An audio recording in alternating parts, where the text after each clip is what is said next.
Boa noite, 21ª aula do curso de Pinball Python. Hoje a aula sobre gerador de varredura. Vamos começar pelo diagrama em blocos. Isso aqui está tudo dentro da placa interface. A placa interface tem isso e mais algumas coisas. Você tem um oscilador gerando a 2,35 kHz, gerando pulsos continuamente. Esses pulsos são enviados para um contador de 4 bits e a saída desses contadores vão ter 4 fios, 4 sinais, que nós chamamos aqui de BN, né? Esse BN representa os 4 sinais. Seria o B0, B1, B2 e B3, né? Esses sinais são referentes à saída do contador, ou seja, ele começa com 0000, depois vai para 0001, depois para 0010, 0011, 0100 e assim sucessivamente até chegar em 1111, quando o pulso seguinte do oscilador vai levar as saídas todas a zero e o ciclo se reinicia. Ou seja, ele é um contador de 4 bits, ele tem 16 estados, né? Esse sinal vem aqui para o seletor de dados. Nesse momento, em condição normal, o seletor de dados ele funciona como uma chave. Então, essa chave ou está ligando essa entrada com a saída BN ou está entrando ou ligando a entrada AN com a saída ABN. Nunca as duas ao mesmo tempo. Em condições normais, quando a CPU não está escrevendo nada na memória, a saída BN está ligada à saída ABN e essa saída aqui não está sendo usada. Então, você tem aqui saindo do contador, né? Mesma coisa. O sinal que chegou aqui é o sinal que chegou aqui. Então, esse sinal de contagem 0000, 0001, 0010 até 1111 está chegando na memória display 7489, duas memórias 7489, na memória das lâmpadas, uma memória 7489 e está chegando no gerador do strobe, né? Quando chega no gerador do strobe, esses 4 fios são transformados em 16, né? Então você tem a saída 0, saída 1, saída 2, saída 3, até a saída 15. Essa saída é o embrião do strobe, porque ainda vai passar por um reforçador de sinal, que aí finalmente vai virar o sinal de strobe propriamente dito, né? Mas o gerador de strobe está aqui, tá? O gerador de strobe propriamente dito. Embora a gente tenha chamado isso aqui de gerador de varredura, isso aqui é um gerador de varredura e strobe, né?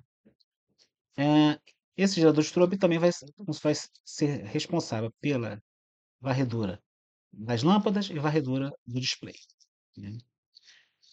Quando a CPU quer escrever alguma coisa na memória, né, de novo, ela escreve na 5101 e escreve nas memórias do display o mesmo dado. Então, se ela quer escrever, por exemplo, 05 em alguma parte do display, ela escreve na memória 5101, que é a memória que ele usa, e aqui ele escreve, mas não lê nunca. A memória que ele leu esse dado, 05, está na 5101, está lá na placa CPU. Aí como é que ela vai escrever na memória do display?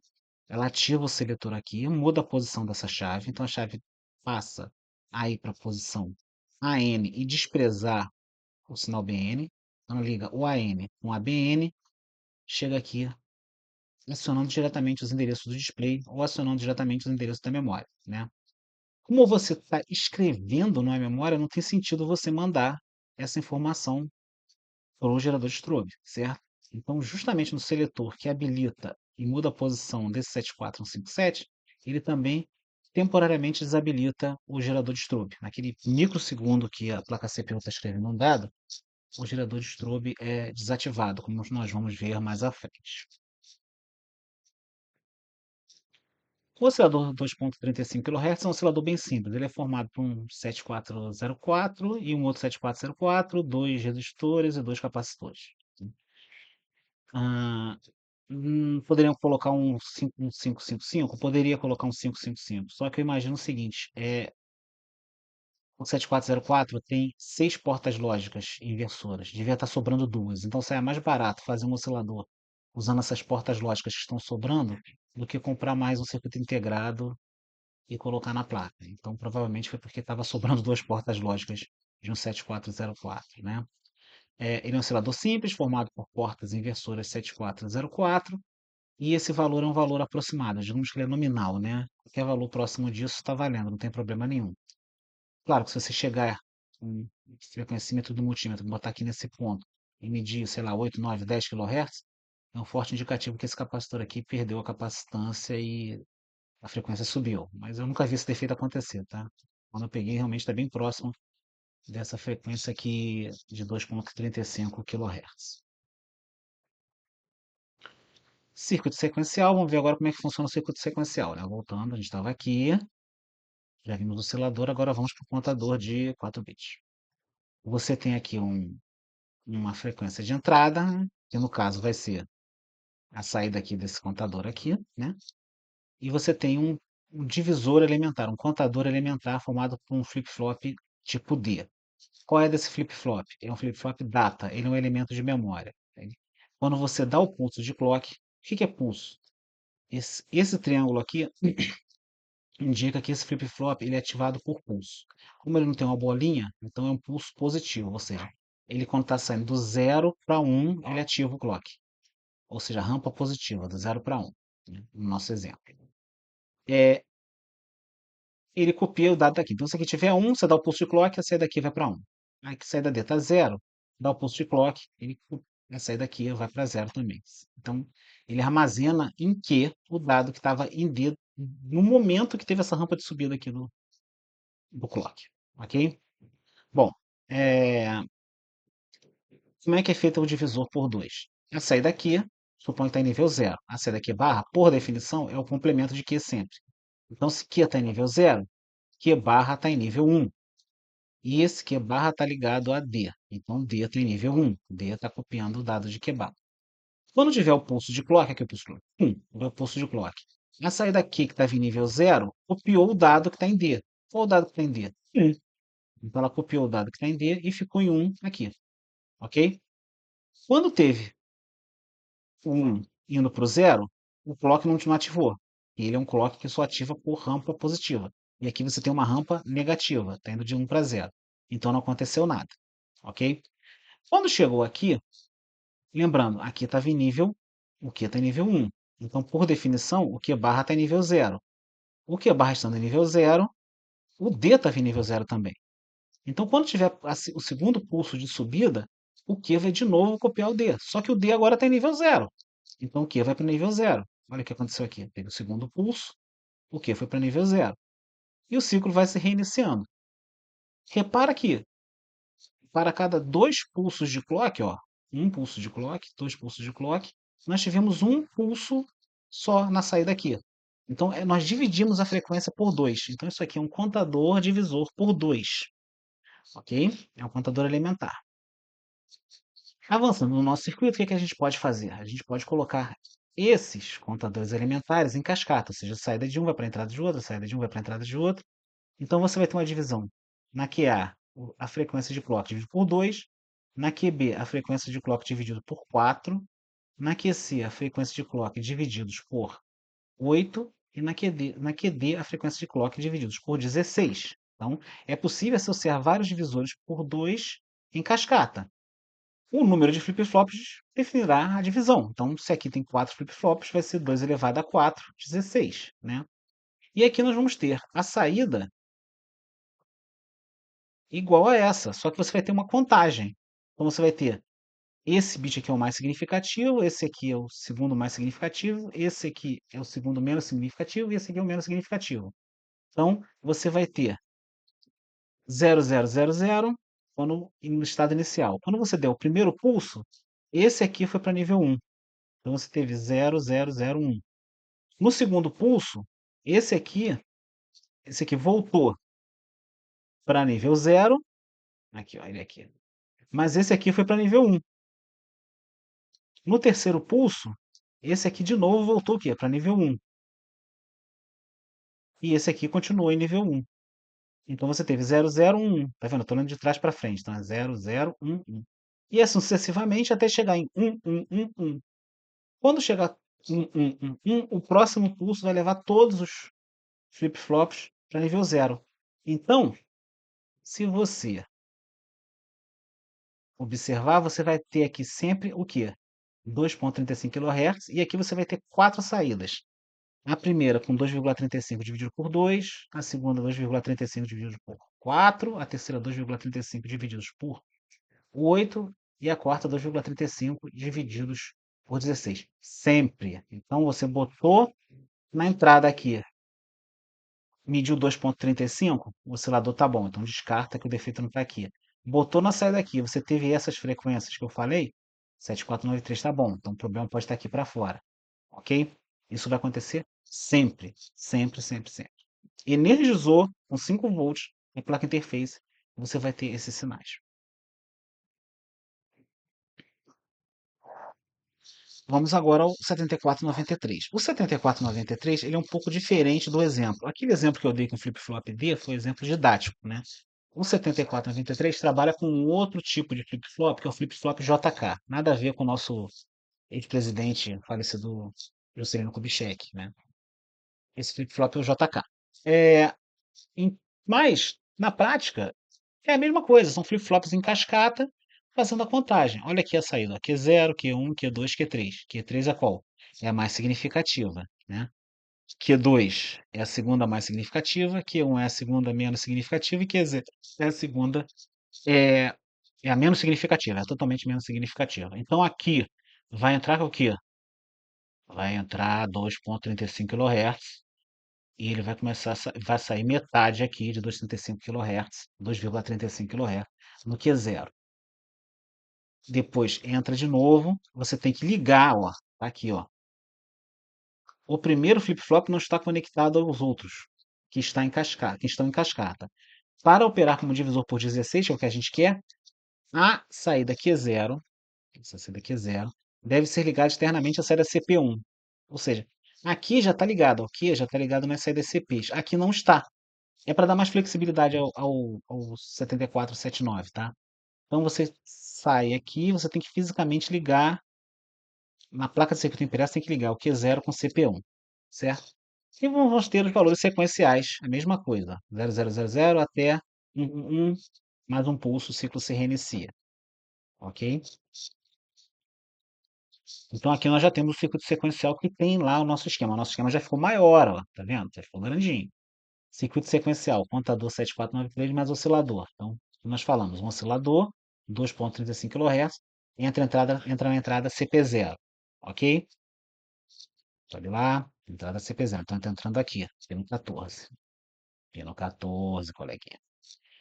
Aqui, você tem que ligar, agora o próximo passo é ligar o Q0, a saída desse flip-flop, na entrada CP1, certo? Então, aqui, desculpa, ó, Q0 está ligado, ó, fisicamente na entrada CP1, ok? E aqui você vai ter o quê? As 4 saídas. Q0 a menos significativa, Q3 a mais significativa. Ok? E aqui você tem, ó, eu já deixei aqui para facilitar a vida de vocês, eu já deixei os valores. Então, o multímetro na função de frequência. Botou no pino 12, tem que dar em torno de 1,17 kHz. Ah, deu 1,2. Tá, então no pino 19, vai de 1,2 dividido por 2 não vai ter 580 Hz, vai ter 600 Hz. Mas vamos continuar usando esse valor nominal de 2,35. Então, eu peguei esses valores aqui. Então, 2,35 dividido por 12 vai dar 1,17. Então, vai ter 1,17 kHz aqui no pino 12. No pino 9, vai ter 580 Hz. No pino 8, 290 Hz. No pino 11, 145 Hz. Não apareceu um desses sinais, pelo menos um desses sinais, esse aí está com defeito. Não apareceu nenhum desses sinais. Provavelmente é oscilador. Aí o que você faz? Bota a ponta de prova do multímetro aqui no pino 14, 7493 e monitora. Ué, tá chegando 2,35? Sim. Tá saindo essas frequências aqui? Não. Então isso aqui está com defeito. Não tá saindo nada aqui. Não tá chegando nada aqui. Pode ser o oscilador. Tem que ver. Pode ser o oscilador, mas pode ser o 7489 que está com um curto terrível aqui, matando esse sinal. É uma possibilidade também. Então você tem que investigar. Mas, se estiver chegando os 2,35 aqui no pino 14, não estiver saindo nada dessas frequências aqui no Q0, Q1, Q2, Q3, 7489, 7493, perdão, está com defeito. Vamos agora para o seletor de contatos. Então, vamos voltar lá no nosso desenho. A gente já viu o oscilador, já viu o contador, agora a gente está no seletor de dados, né?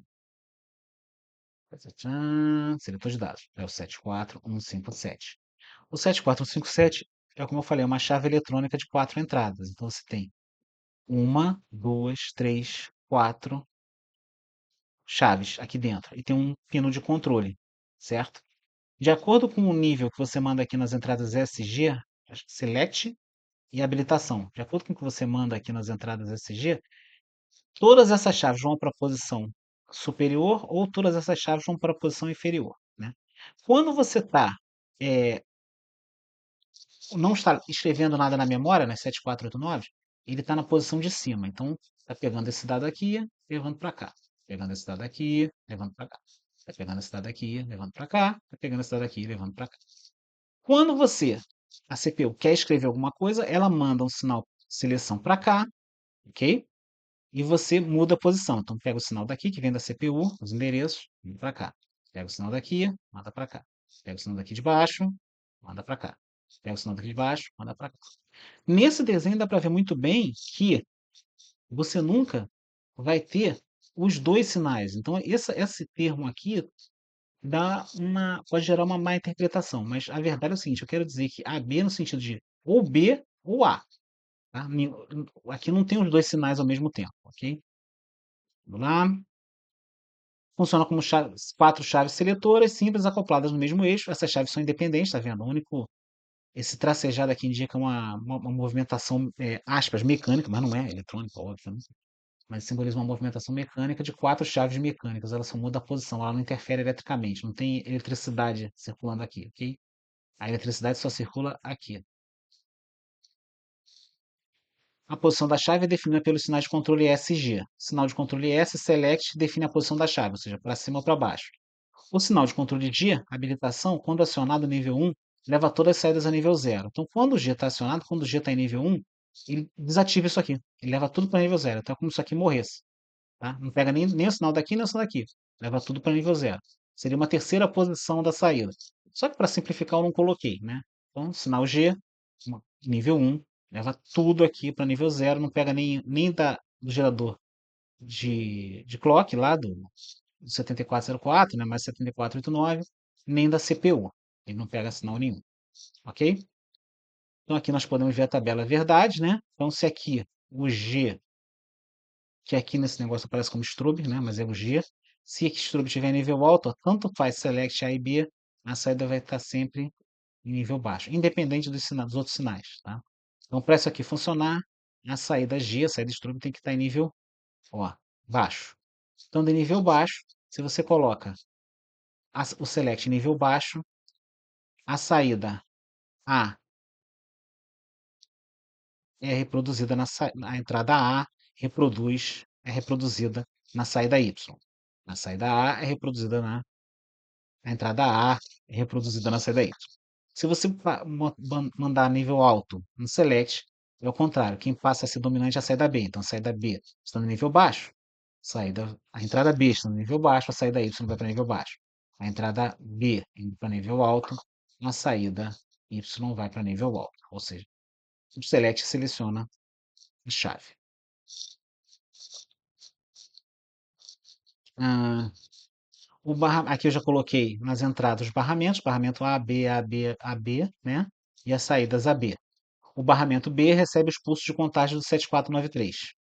Então, B0, B1, B2 e B3 são os pulsos de contagem do 7493. O barramento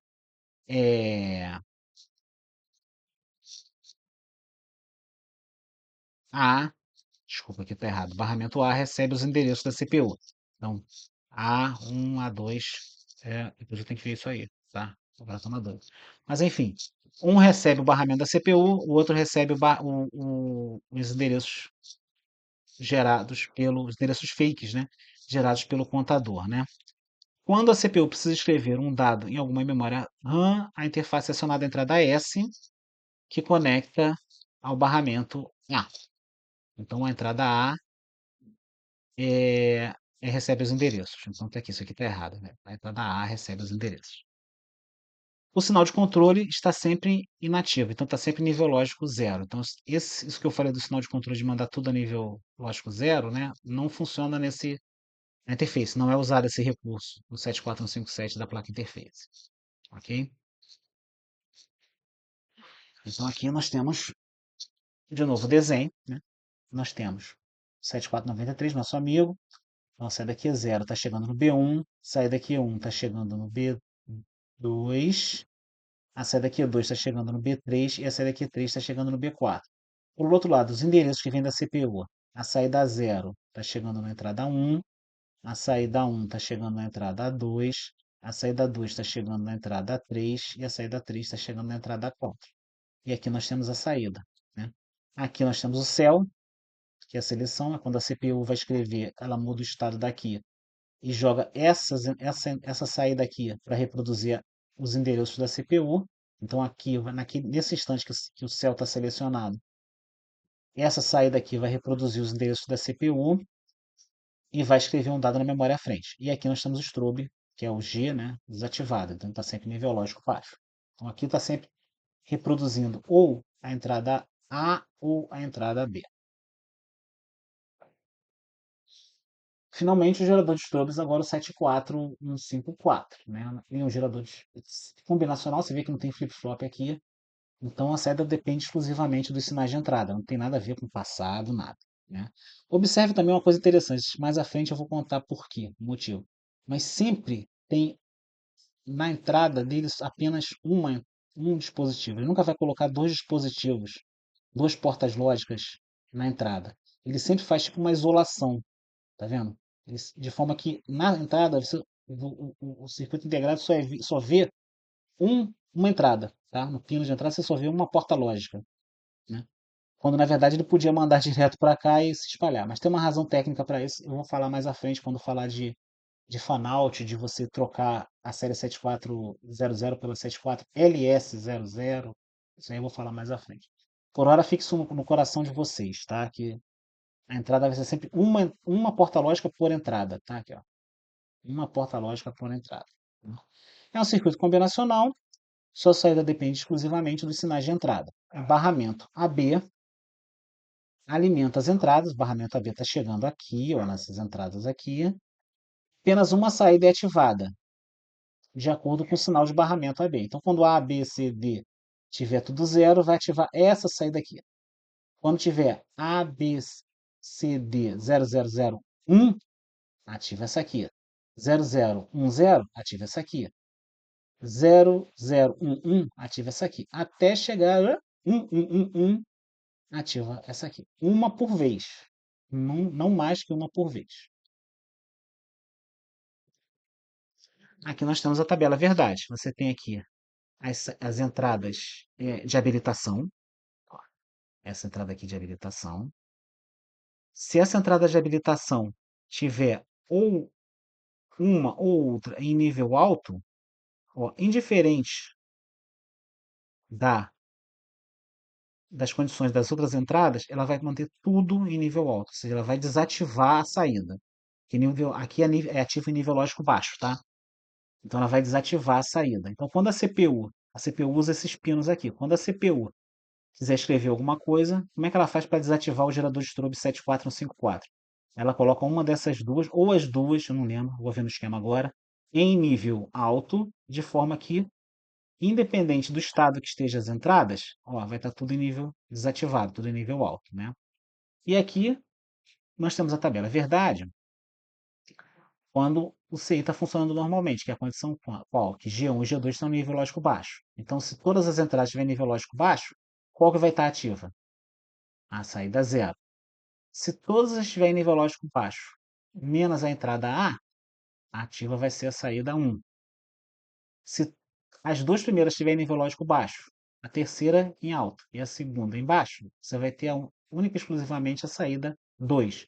E assim sucessivamente, ó, dá para ver nessa diagonal, até a saída 15. Saída 15 é quando todos estiverem em nível lógico alto. Então, 1 ativa a saída 15. Repara que ela manda nível lógico 0, é ativo em nível lógico 0. Então, como é ativo em nível lógico 0, o que precisa? Precisa o sinal ser invertido. Então, passa por essa carrada de 7406 para inverter o sinal. Mas, ó, de novo, ó, eles juntaram as entradas E1 e E0, que nessa folha de dados é G1 e G2, mas é a mesma coisa. Então, ó, isso aqui vem lá da CPU, esse comando vem lá da CPU, que leva pelo menos uma das duas, mas como estão curto-circuitadas, né? As duas, leva as duas para nível lógico alto, então desativa totalmente o 74154, quando está escrevendo, a CPU escrevendo na memória. Em condições normais, essa entrada, as duas estão em nível lógico baixo, então ela está reproduzindo, desculpa, a contagem do contador. Então, como o contador está gerando esses valores aqui, de 000 até 111, então ela fica um tempo no primeiro pulso de clock lá de trás do 7404, no final ela vai ter a saída 0 ativada. No segundo pulso de clock, aciona a saída 1. Terceiro pulso de clock, saída 2. Depois a saída 3, em seguida a saída 4, em seguida a saída 5, todas as saídas até a saída 15. O próximo pulso de clock do 7404, lá do gerador de 2,35 kHz, faz o quê? Reseta o contador em LLLL, então volta a nível 0. Então isso é que nós chamamos de varredura, ele está ativo uma vez, dá o pulso de clock, ele desativa, ativa o seguinte, dá o pulso de clock, ele desativa, ativa o pulso seguinte. Então esse que é o nosso conceito de varredura. É mais ou menos como eu mostrei na outra aula que você tem no FEI CMOS 4017. Só que o CMOS já tem o contador e os decodificadores embutidos. O 4017 é como se tivesse um 7493 e um 74154 dentro dele, metaforicamente falando, né? Finalmente, nosso último slide, nós temos uma visão geral do gerador de varredura. Olha que coisa linda. Você tem, resumindo, oscilador, 2,5 kHz, um contador, que gera os números. Você tem um seletor para você selecionar ou os dados de endereçamento vindos da CPU ou os dados de endereço fake, né? Vamos dizer assim, vindo do contador. Sai aqui nas entradas, nas saídas ABN, entra no 7454. Ó, repara que segue aqui para as memórias RAM, né? Para as 7489. Mas no gerador de varredura, no momento, isso não tem importância. Nessa aula, isso não tem importância. E vai ativar as saídas de S0 até S15. As saídas já recebem um reforço e uma inversão do sinal. Por quê? Porque a saída é ativa em nível lógico baixo. Então, ativo aqui significa nível lógico 0. E você quer ativo aqui nível lógico 1, porque você quer acionar o chip 141 lá na frente, né? Você quer mandar 5 volts lá para a base do chip 141 para acionar o danado. Então ele vem aqui, sai na saída I8, ele sai da placa interface e vai para o REC. No REC que estão os transistores tipo 141. Né? E aí realmente vamos fazer aqui terra provisória que eu falei, né? 1/16 avos do tempo. Bom, essa foi a aula de hoje. Eu acho que é uma aula particularmente pesada, mas agora a próxima aula vai ser, meu amigo, placa interface como um todo. Só tem um detalhezinho para falar o outro e vida que segue. Essa é a parte realmente mais difícil da placa interface. Obrigado por assistir até aqui. Tenha uma boa noite e até a próxima aula.